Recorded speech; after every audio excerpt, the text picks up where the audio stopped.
Igreja Batista Betel, em Palmas, mensagens de esperança. Eu quero falar sobre esse foco aqui que está sendo especificado, sobre a sua missão de vida. Você nasceu para cumprir propósitos de Deus na terra e você não existe para outra razão. É um grande equívoco acreditarmos que existimos para cumprir algo diferente daquilo que Deus já pensou a nosso respeito. A palavra diz no Salmo de número 139 que Deus escreveu os nossos dias em seu livro. Você acredita nisso? Você crê nisso? E você não tem curiosidade em descobrir o que Deus escreveu a respeito da sua vida? Você não tem curiosidade?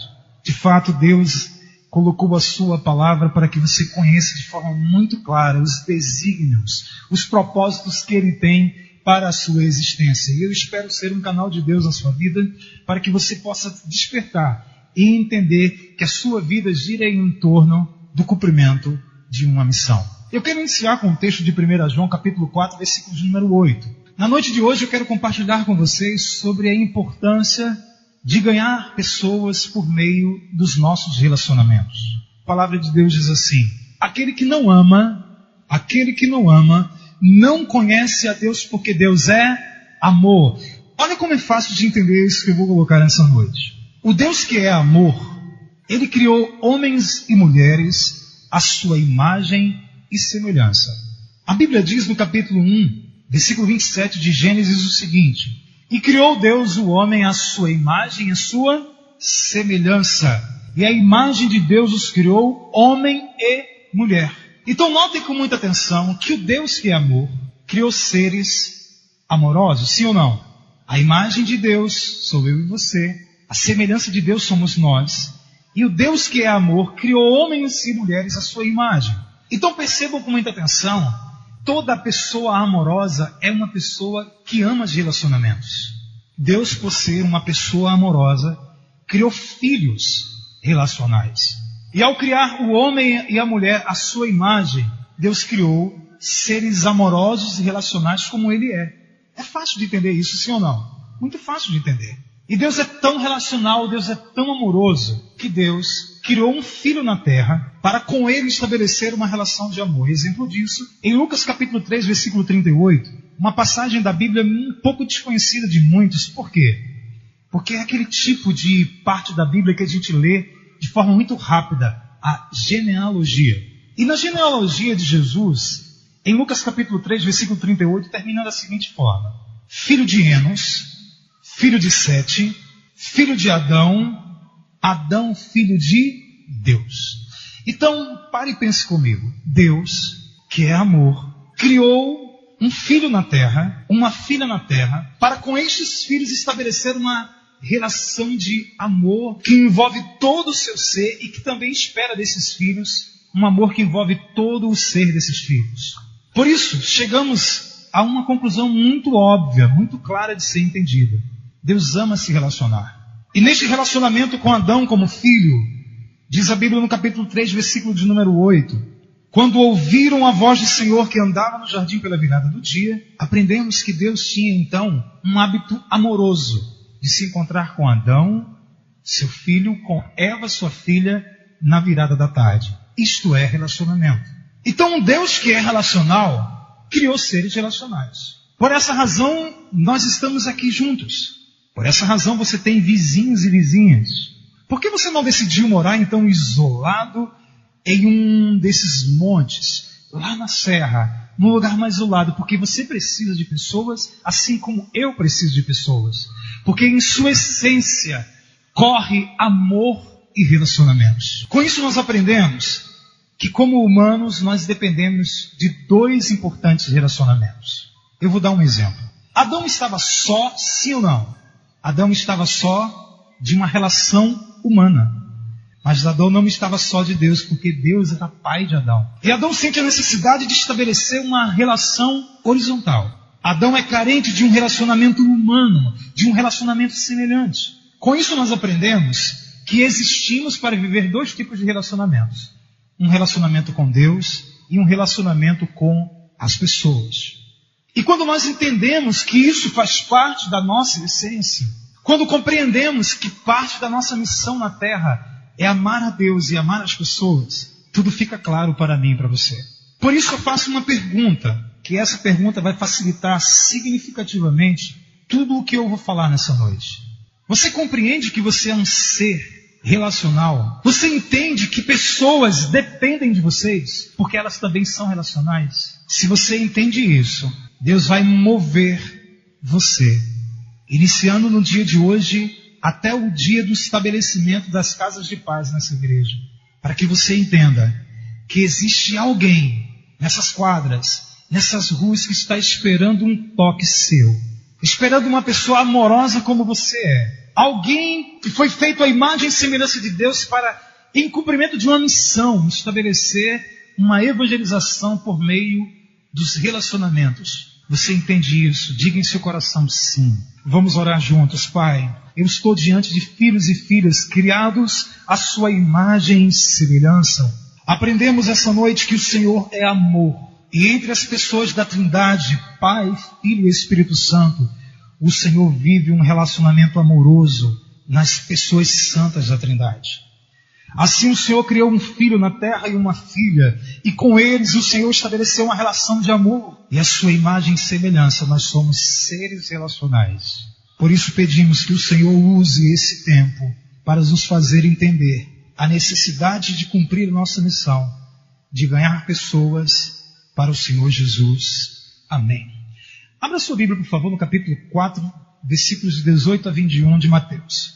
Essa parte foi apenas para fazê-la entender que você foi chamado por Deus para construir relacionamentos que nós chamamos de discipuladores, por meio dessa visão dos batistas brasileiros chamada Igreja Multiplicadora. Eu hoje vou compartilhar com vocês, eu vou usar apenas o livro de Mateus, para fazê-lo entender o propósito de Deus em relação à sua missão de vida. Não há uma pessoa sequer aqui, pastor Wesley, que não esteja debaixo da missão que a gente vai compartilhar nessa noite. Não tem ninguém aqui que está fora dessa missão. Nenhum de vocês, sem exceção, estão fora dessa missão. Capítulo 4, versículo 18 de Mateus. A gente vai usar muito a Bíblia nessa noite porque eu quero, pelo Espírito Santo, convencer o seu coração. Porque é o Espírito Santo que nos convence. E a Bíblia diz em capítulo 4, versículo de número 18 de Mateus, que o primeiro ato de Jesus, após ser batizado por João, o Batista, foi chamar pessoas para o cumprimento de uma missão. Capítulo 4, versículo de número 18 diz assim a Bíblia Sagrada. Andando à beira-mar da Galileia, Jesus viu dois irmãos, Simão, chamado Pedro, e seu irmão André. Eles estavam lançando redes ao mar, pois eram pescadores. E disse Jesus, sigam-me e eu farei de vocês pescadores de pessoas. Preste muito bem atenção. O primeiro ato de Jesus após o batismo, depois daquele terrível período de tentação, foi ir em direção às pessoas. Eu fiquei muito reflexivo quando preparava essa palavra, porque eu entendi que Jesus, que é Deus e que é amor, Ele ama pessoas e ama se relacionar com pessoas. E você pensa, Ele é Deus, de fato, mas Deus partilhou a sua missão na terra com seus filhos e com suas filhas. E o primeiro ato de Jesus foi chamar discípulos para um cumprimento de uma missão. Notem que Ele não fez nenhuma promessa enganosa. Me acompanhem e vocês serão muito abençoados. Sigam-me e eu farei de vocês grandes empresários do ramo de barcos e de peixes. Não. Desde o primeiro momento que Jesus se relacionou com seus primeiros discípulos, Ele disse, sigam-me e eu vou ensinar vocês a ganhar pessoas. O Filho de Deus, que é amor, que é relacional, chamou os discípulos e no primeiro momento Ele disse, eu tenho uma missão para vocês. E a missão que eu tenho para vocês é pescar pessoas. Vocês querem? Pedro não sabia nada sobre pescar pessoas. E nem André. Eles eram habilidosos com redes, barcos, marés. Mas pescar pessoas, eles não sabiam. E Jesus disse, eu farei de vocês pescadores de pessoas. Vocês querem me seguir? Eu tenho uma missão para vocês. E diz a Bíblia, vocês conhecem um texto que imediatamente, eles deixam a rede e fazem o quê? Seguem ao Senhor Jesus em direção ao cumprimento de sua missão de vida. E aqui inicia então um processo de discipulado. O capítulo 5 de Mateus, versículo de 1 em diante, Jesus, após chamar discípulos, ele diz assim: vendo as multidões, Jesus subiu a um monte e se assentou. Notem, seus discípulos aproximaram-se dele e ele começou a ensiná-los, dizendo: bem-aventurados os pobres. E aqui, Jesus caminha com os discípulos até o início do capítulo 8. Com isso eu quero dizer que Jesus chama os discípulos e diz assim: eu vou ensinar vocês a ganhar pessoas. E o Sermão do Monte é um período onde Jesus vai se dedicar exclusivamente a enxertar nos corações dos discípulos os valores do reino de Deus. E ele inicia então uma série de 5 sermões muito conhecidos: sal da terra, luz do mundo, sobre os juramentos, os homicídios, o amor aos inimigos, a ajuda aos necessitados, a oração do Pai Nosso, tesouros dos céus. E ele caminha até, irmãos e irmãs, o capítulo 7, versículo 29, e agora eu inicio uma nova leitura no capítulo 8, versículo 1. Quando ele desceu do monte, então, o que Jesus estava fazendo com os discípulos no monte? Ensinando os seus discípulos os valores da missão que eles tinham para cumprir. E quando Jesus desce do monte, grande multidão o seguira. E aqui o Senhor começa um feito fantástico. Ele cura um leproso. E os discípulos estão vendo que o foco de Jesus são as pessoas. Algo também me chamou muito a atenção nos versículos de João 5 a 13, mas eu não vou ler todos. Quando Jesus desce do monte, ele faz uma coisa muito interessante. Entrando em Cafarnaum, versículo 5 do capítulo 8, dirigiu-se a ele um centurião, pedindo-lhe ajuda, e disse: Senhor, meu servo está em casa, paralítico, em terrível sofrimento. Versículo 7, Jesus disse: eu irei curá-lo. O que Jesus está dizendo aqui? Eu vou até a sua casa. Sua casa carece de paz e da minha presença. Eu vou à sua casa e vou curar o seu servo. Então percebam que Jesus, que chamou discípulos para um cumprimento da missão que é pescar pessoas, ele vai até as casas das pessoas. Algo também que me chamou a atenção, versículos de 14 a 15 do mesmo capítulo. Mateus 8, versículos de 14 a 15. Agora Jesus, que decidiu ir na casa do centurião, ele vai na casa da sogra de Pedro. Entrando na casa de Pedro, viu a sogra deste que estava de cama, com febre. Tomando-a pela mão, a febre a deixou e ela se levantou e começou a servi-lo. Agora Jesus entra numa nova casa. E mais uma vez os discípulos estão percebendo que o foco de Jesus é cuidar das pessoas. Ele ergue a sogra de Pedro e ela é curada. Mas não para por aqui. A próxima casa que Jesus entra, capítulo 9, versículos de 9 a 10. Jesus entra numa nova casa. E qual é a casa que Jesus entra agora, irmãos e irmãs? Estando Jesus em casa, foram comer com ele e seus discípulos muitos publicanos e pecadores. Vendo isso, os fariseus perguntaram aos seus discípulos: por que o mestre de vocês come com publicanos e pecadores? Olha a pergunta que é feita aos discípulos: por que o mestre de vocês dá atenção às pessoas que são indignas? E os discípulos estão o quê? Aprendendo que pescar pessoas é dar atenção para os marginalizados. E o texto continua. Ele diz: não são os que têm saúde que precisam de médico, mas sim os doentes. Vão aprender o que significa isso. Desejo misericórdia, não sacrifícios. Pois eu não vim chamar os justos, mas os pecadores. Que interessante. Agora, outra coisa acontece. De quem é essa casa? Mateus, o autor do evangelho que eu estou lendo. Jesus foi na casa de um homem que estrategicamente Deus salvou, e ele é o autor do livro que nós estamos lendo. Os discípulos aprenderam então que ir na casa, dar atenção à carência das pessoas, é o que ele quis dizer lá atrás, pescar pessoas. Não para por aqui, versículo 18 do capítulo 9. Falava ele ainda quando um dos dirigentes da sinagoga chegou, ajoelhou-se diante dele e disse: minha filha acaba de morrer. Vem, impõe a tua mão sobre ela e ela viverá. Versículo agora 23, do mesmo capítulo. Quando ele chegou, onde, irmãos? A casa do dirigente da sinagoga. E viu os flautistas e a multidão agitada, disse: saiam, a menina não está morta. E começaram a rir dele. Depois que a multidão se afastou, ele entrou, tomou a menina pela mão e ela se levantou. E a notícia desse acontecimento espalhou-se por toda aquela região. Percebam, Jesus entra em uma nova casa, atendendo agora o pedido de um religioso, que vai até a casa desse homem, e sua filha é ressuscitada. Isso é um grande milagre. E os discípulos estão o quê, irmãos e irmãs? Aprendendo.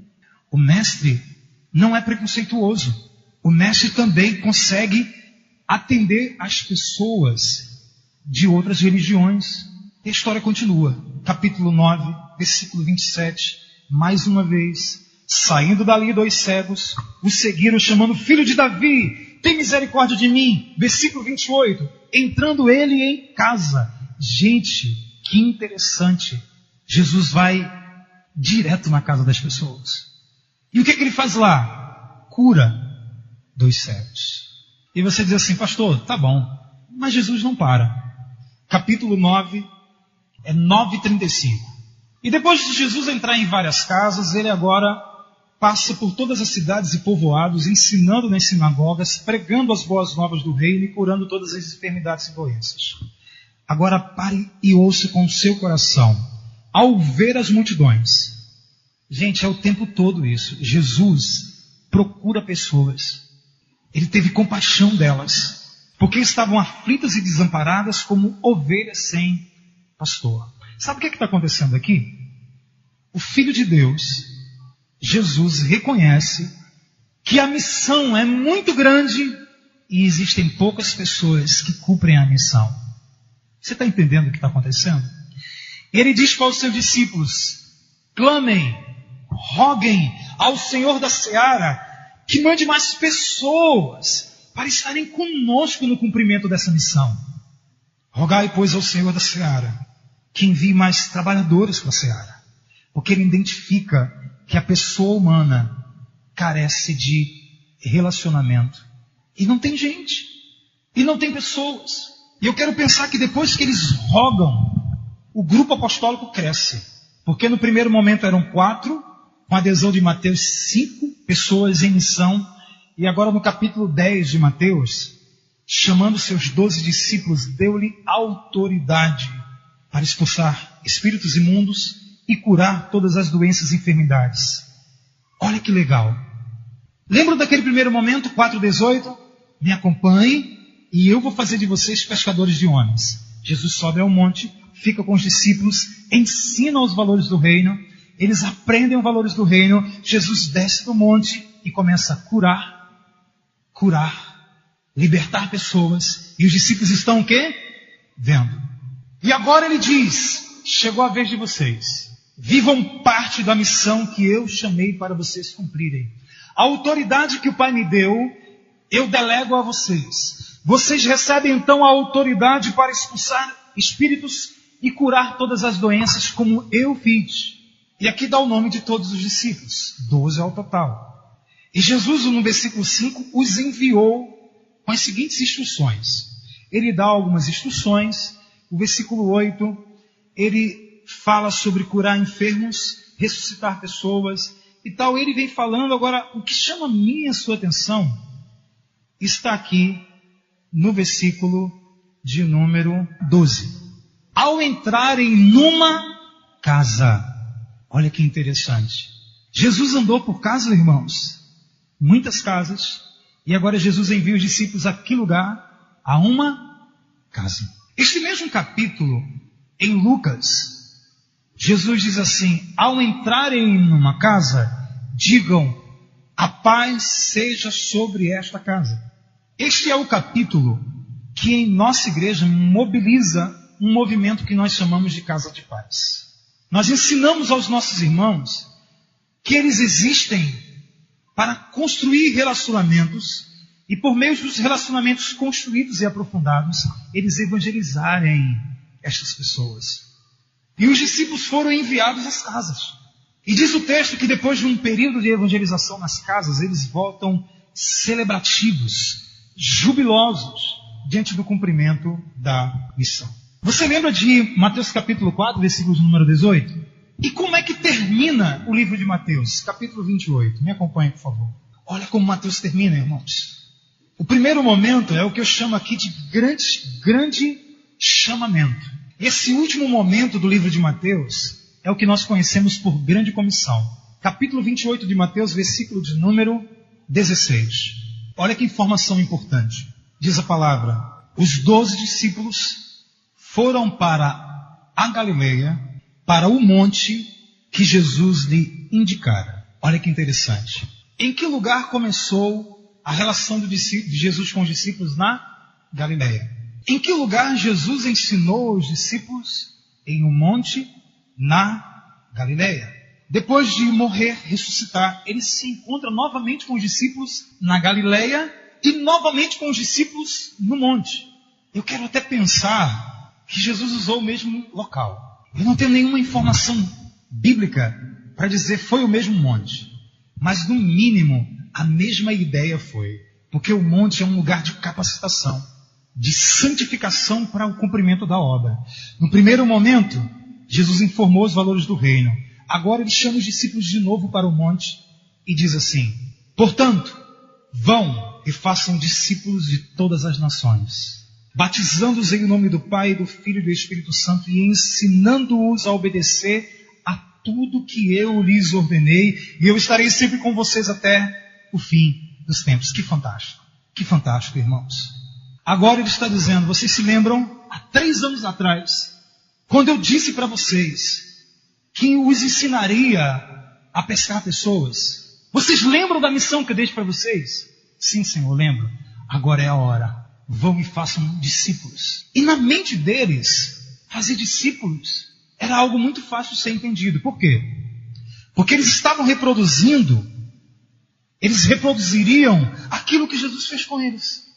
E agora esses discípulos foram desafiados a fazer outros discípulos. Eu por muito tempo tive dificuldade de entender a grande comissão. Muito tempo. E talvez seja a sua situação aqui nessa noite. Porque quando você olha para uma grande comissão como essa, com grandes nomes como o nome dos 12 apóstolos, você diz: eu não tenho condições de fazer parte desse movimento. Agora entenda a lógica de Deus. Como um homem, Pedro, apenas um homem como Pedro, discipularia todas as nações. Como um só faria isso. Pergunto, será que Jesus não estava pensando nas pessoas que Pedro ganharia? Nas pessoas que Pedro ganharia, que ganhariam outras pessoas? Que outras pessoas ganhariam outras pessoas? E que isso se estendeu de uma forma tão milagrosa, que nós só estamos aqui hoje, porque um dia no monte ele disse: façam discípulos, e eles entenderam o chamamento da missão. Por muito tempo eu tive dificuldade de entender a grande comissão, porque na minha mente, cada pessoa tinha uma missão diferente na igreja. Eu passei muito tempo ensinando para a minha igreja uma eclesiologia voltada para os dons espirituais. E eu ensinava assim: se você tem o dom tal, você só faz isso que você tem aptidão para fazer. Você tem o dom Y, então você faz isso no corpo de Cristo. Eu cresci numa igreja que o meu pastor dizia assim: eu não tenho chamado para evangelizar pessoas. Eu aprendi isso e reproduzi isso. Eu cresci numa igreja que a evangelização era de um grupo. E eu fazia parte desse grupo. Era um grupo de 8, 10 irmãos. Então nós tínhamos o cumprimento da grande comissão, mas os irmãos não tinham. Porque o irmão era professor da escola bíblica dominical. Então essa era a missão de vida dele. O irmão fulano tocava teclado na igreja e ele tinha a missão de tocar teclado na igreja. Fulano de tal era regente do coro, era a função dele na igreja. Beltrana é professora de crianças no culto infantil.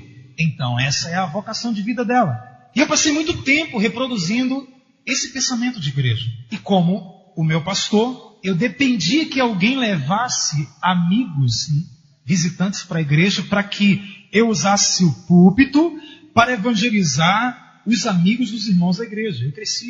Eu cresci fazendo isso o tempo todo. Eu não tinha entendido que a grande comissão é um cumprimento da igreja, e igreja somos nós. Porque pare e pense com muita atenção. Portanto, vão e façam discípulos. No imperativo, no original grego, isso soa como uma ordem. Faça discípulos é uma ordem. E como é que a gente faz discípulos? Você tem os 3 gerúndios: indo, batizando e ensinando-os a obedecer. Então, o coração da grande comissão é fazer discípulos. E como fazemos discípulos? Indo, que é a evangelização, batizando, que é a integração da pessoa na vida da igreja, e ensinando a obedecer, que é o aperfeiçoamento desse discípulo. E quando esse ciclo amadurece, eu chego para o discípulo e digo assim: amém, querido, agora é a sua vez, vai, faça discípulo de todas as nações. E ele vai, ensina, ganha, discipula, e ele via outro, e assim o evangelho chegou até o século XXI. E como pastor, eu precisei reconhecer isso diante da minha igreja. E o que é que eu fiz? Passei a fazer aquilo que eu comecei a acreditar.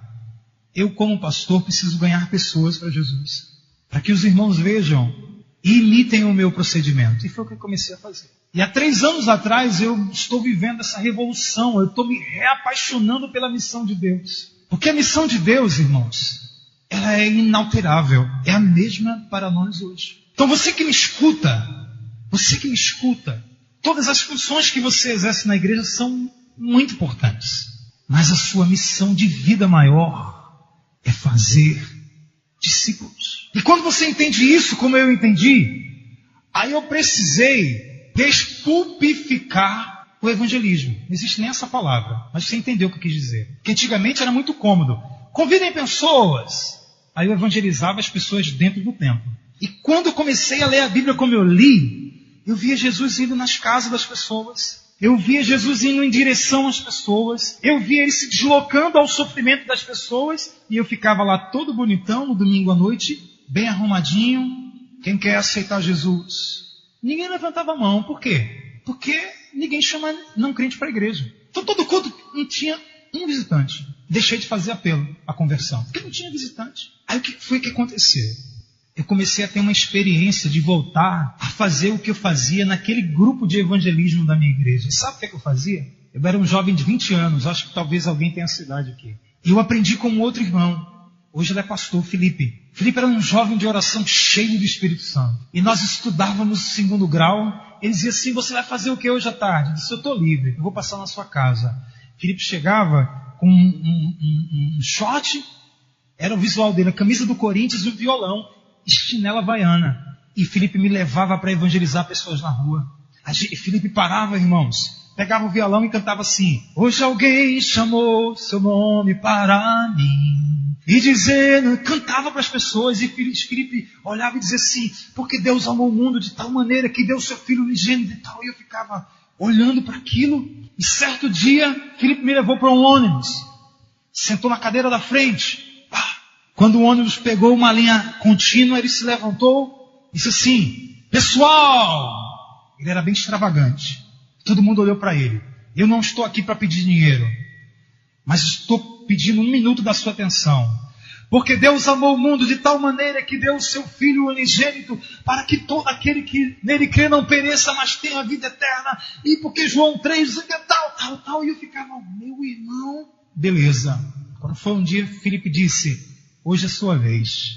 No ônibus. Vamos lá para frente? Bora. Perna tremendo.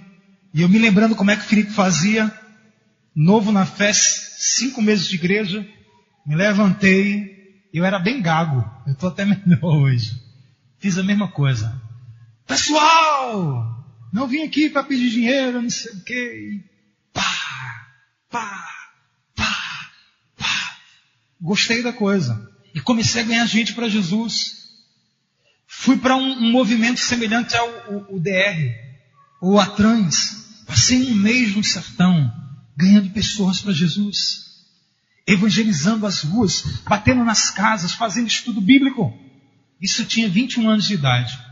O projeto missionário chamado Juvep olhou para mim e disse: rapaz, esse jovem é um canhão. E caíram em cima de mim, querendo que eu fosse missionário, aquela coisa toda. Procurei o pastor. O pastor disse: André, eu tenho percebido que você tem vocação para o negócio. Vou passar um ano com você aqui no pré-seminário. Eu fiquei no pré-seminário 1 ano com o pastor, a cada 15 dias estudando a Bíblia com ele. Quando terminou, ele disse assim: agora eu vou levar o seu nome para a Assembleia para você ir para o seminário. Levou, a igreja aprovou. Entrei no seminário. Quando entrei no seminário, um seminário fantástico, Seminário Teológico Batista do Norte do Brasil, em Recife, Pernambuco, minha cidade natal. Sabe o que eu aprendi lá? Tudo diferente do que Felipe me ensinou. Eu fui aprender os livros, as teologias, os métodos, e fui me esquecendo das pessoas. Não tinha nenhum professor que acendiava o meu coração para evangelização. Era só aqui, intelecto. Quando eu saí do seminário, eu já não me parecia mais com Felipe. Eu era a reprodução do que eu aprendi no seminário. Não evangelizava nos ônibus mais, não evangelizava na rua mais, não ia mais na casa de ninguém, e fiquei muitos anos assim, porque agora eu sou um pastor, e a minha missão qual é? Apenas cuidar dos irmãos da igreja. Ô meu irmão, como é que você está? Quer uma visita? Curso de noivos. Apresentação de crianças. Batismo é comigo mesmo, eu sou pastor. E eu percebi que eu era um pastor que girava só em torno da igreja. E a minha igreja, naturalmente, por meu exemplo, girava em torno de si mesma. Cada um dentro de sua missão. E todos nós felizes com o cumprimento de uma missão para dentro. Até Deus me dá uma experiência. E qual foi a experiência? Coloca a imagem, por favor. Eu conheci essa menina aqui, de camiseta branca. O que aconteceu? Minha esposa, que é missionária, que tem um senso de missão muito forte, começou um trabalho na minha casa de pequeno grupo com crianças. E nós ganhamos essa mocinha chamada Ana Clara. Ela tinha 9 anos ano passado. A Ana Clara me remeteu para essa de vermelho aqui, que é Edviges. Nós ganhamos a Ana Clara e ela falou de Jesus para a mãe, e a mãe dela me procurou. E eu atendi a mãe dela onde? Que lugar? No gabinete. Não é o lugar onde o pastor fica? Sim, minha irmã, o que é que você está precisando? Tal, aquela formalidade. E nas entrelinhas de nossas conversas, ela disse assim: pastor, o senhor precisa me ajudar a ganhar meu esposo. Eu digo, pronto, agora ficou complicado, porque o homem não vem para a igreja, né? Se ele não vem para o culto, como é que eu vou ganhar ele? Aí foi quando deu estalo. Peguei esse material aqui, Relacionamento Discipulador 1, 4 estudos no Evangelho de João, fui me tremendo na casa do cara. Você aceita um estudo bíblico? O máximo que ele poderia dizer era o quê? Mas ele disse sim.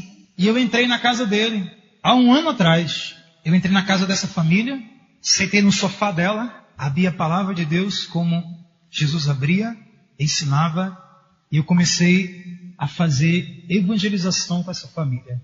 E agora, esse rapaz que chama Alonso, com essa outra jovem chamada Edviges, passa lá a próxima imagem. Eles estão hoje, irmãos, no meu pequeno grupo multiplicador. Essa foto foi da última sexta-feira. O Alonso dirigiu o momento de oração e a Edviges trouxe a palavra. 1 ano depois. Mas sabe o que aconteceu antes disso? Eu precisei entender que a minha missão era fazer discípulos. Aí eu criei as estratégias.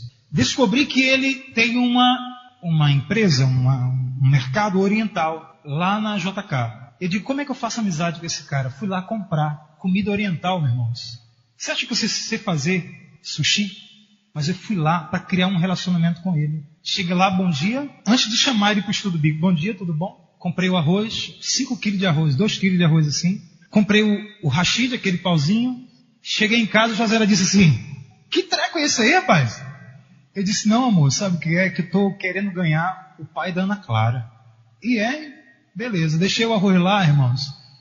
José esqueceu, depois cozinhou arroz japonês, ficou só a papa. Mas eu voltei lá, comprei um camarão. Fiz o camarão, tirei uma foto, mandei para ele. E disse, seu camarão é o melhor camarão da cidade. Comecei a ganhar ele para mim, para minha amizade. Entrei na casa dele com a RD1.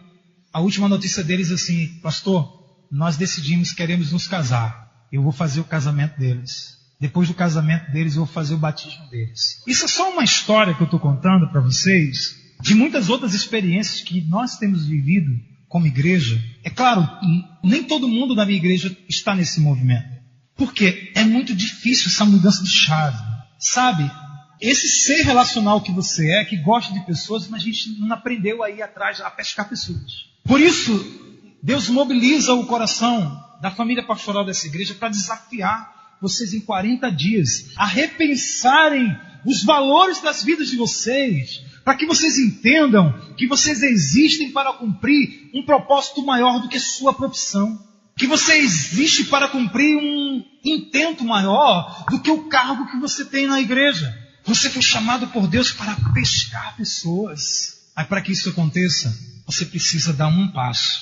E qual é o passo que você dá? Deus, eu quero essa missão para a minha vida. A igreja vai iniciar um movimento, ou já iniciou, um movimento chamado Casa de Paz. É isso, pastor? E o que é a Casa de Paz?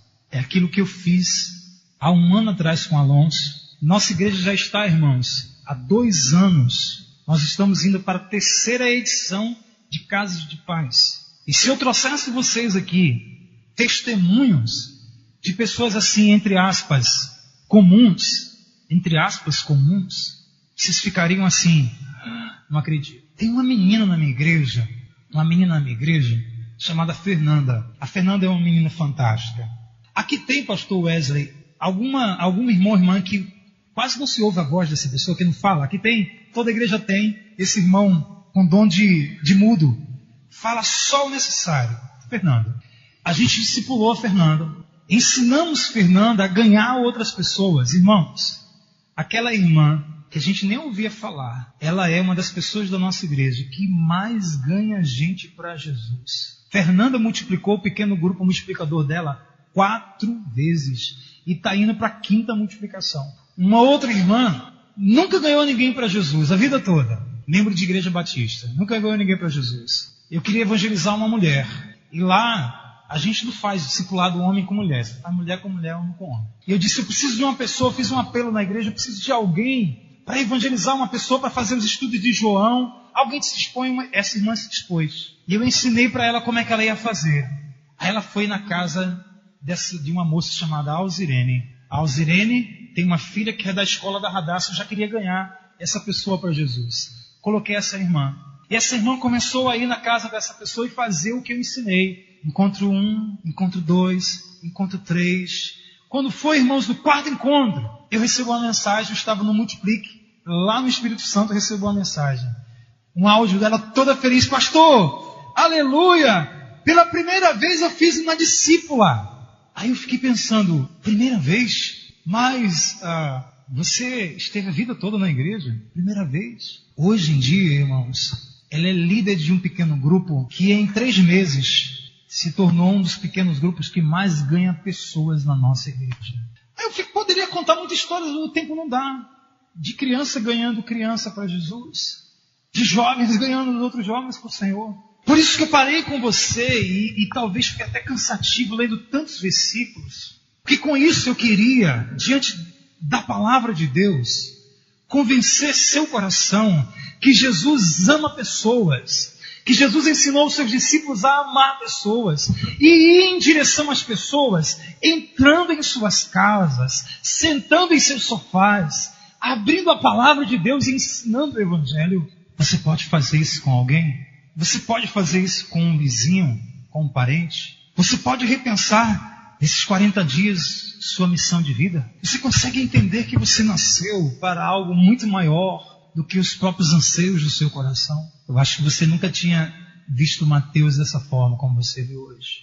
E Jesus quer te enviar às casas como Ele enviou os discípulos.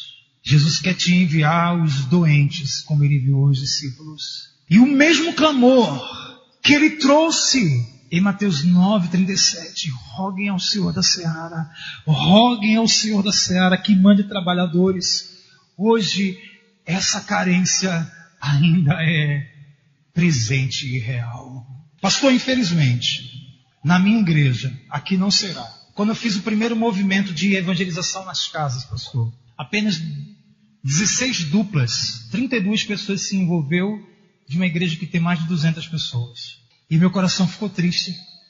Dizendo, pô, meu Deus, mas Senhor, se fossem 100 duplas de 200 adultos, quantas casas nós entraríamos, irmãos?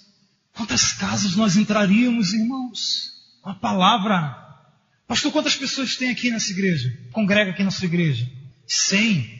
Vocês já pensaram 50 duplas 50 casas, 50 famílias que Deus ia fazer, irmãos. Agora calculem aí, calculem. Vamos ser um pouco assim, realista, pessimista. Se vocês formarem 25 duplas, vamos supor a metade, pastor. 50 pessoas envolvidas, que é um pouco mais desse público, um pouco menos desse público que está aqui. E 25, irmãos, calculem de forma muito rápida, 25. E coloque aí em torno de 2, 3 pessoas por casa. A minha casa tinha 4 pessoas, 3 com uma bebê. Agora imagine, pastor Wesley, se esses irmãos entendem que a missão deles, que ele tem, é de fazer discípulos. E se 25 pessoas entram em 25 casas, multiplique agora, irmãos, 25 vezes 3 pessoas, por média que há numa família. Daria quantas pessoas? Quantas pessoas? Calcula para mim.